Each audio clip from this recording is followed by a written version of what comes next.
책은담에 이런 말이 나옵니다. 今日不悟是来日再警之. 오늘 깨닫지 못하면 내일 다시 조용히 기다리라.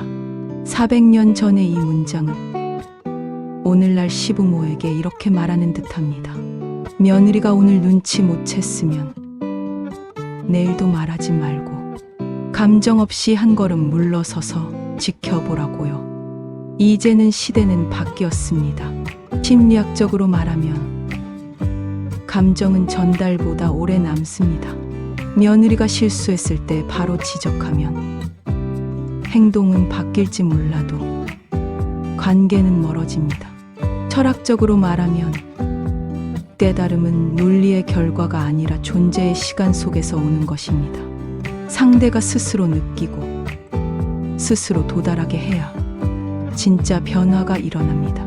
그래서 화내는 부모는 조급한 스승이요, 기다리는 시부모는 성숙한 동반자입니다. 오늘 방송은 말하지 않아야 통하는 시대, 그리고 기다림이 곧 사랑이 되는 시대를 함께 고민해 보겠습니다. 그러면 심리학적으로 고찰을 해보면 왜 화를 내면 안 되는가? 첫째, 방어 기제를 유발하기 때문입니다. 시부모가 분노로 반응할 경우 며느리는 자기 보호를 위해 변명의 피부정 같은 방어 기제를 작동시킵니다. 이는 상황의 본질을 보지 못하게 만들고 문제 해결보다는 감정의 충돌로 흐르게 만듭니다. 둘째, 비난 수치의 고리를 형성하기 때문입니다. 며느리는 시부모의 분노를 비난으로 받아들이며 수치심과 불안정, 애착을 느낍니다. 이후엔 실수보다 실수에 대한 두려움이 커져 자발적 행동이 줄고 형식적 관계만 남게 됩니다. 셋째, 행동 수정보다 관계의 단절로 이어지기 때문입니다. 비난은 일시적 복종은 유도할 수 있어도 내면의 이해나 변화는 불가능합니다.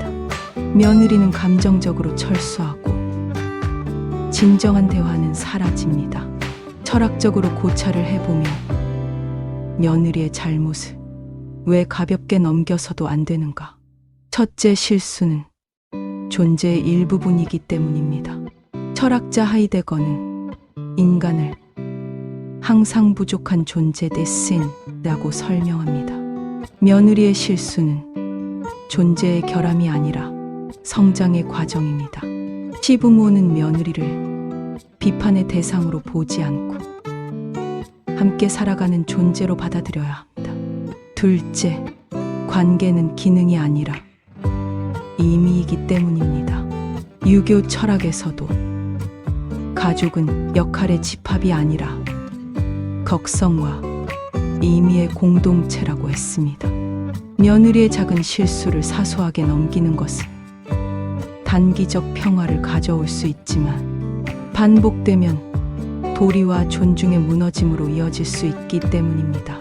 셋째, 용서는 감정이 아니라 선택이기 때문입니다. 스피노자는 감정을 제어하는 이성의 중요성을 강조했습니다. 화내는 것도 무시하는 것도 충동적 반응입니다.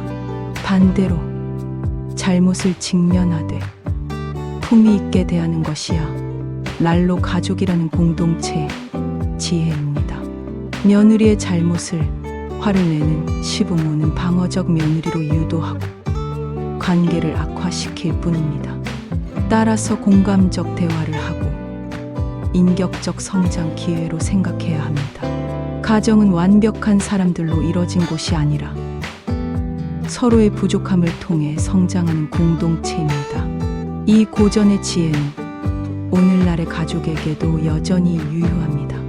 요즘 며느리들이 시부모를 거리두는 심리적 주요 이유는 무엇일까요? 첫째, 조건 없는 애정에 대한 결핍 때문입니다. 시부모가 경제적 지원 없이도 정서적 지지를 주지 않았거나 애정 표현이 적었다며 며느리는 부모 역할도 안 했는데 매 기대하냐 하는 감정이 생기기 때문입니다. 이는 일종의 심리적 회개 처리 때문입니다. 당신이 나에게 준 것이 없으니 나도 줄 이유가 없다는 심리적 정산 때문이죠.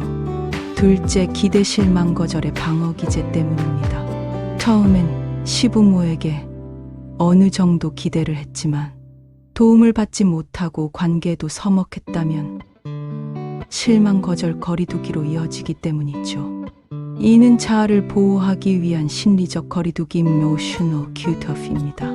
셋째, 부모는 선택이 아니라 책임이라는 생각 때문입니다. 현대 젊은 세대는 가족이라서 무조건 존중해야 한다는 사고보다 어른도 책임을 다해야 존중받는다는 객관적 존중 가치관을 갖고 있습니다. 그래서 자식 결혼에 아무 기여도 안 한 사람과 왜 가족처럼 지내야 하죠? 라는 생각을 합니다.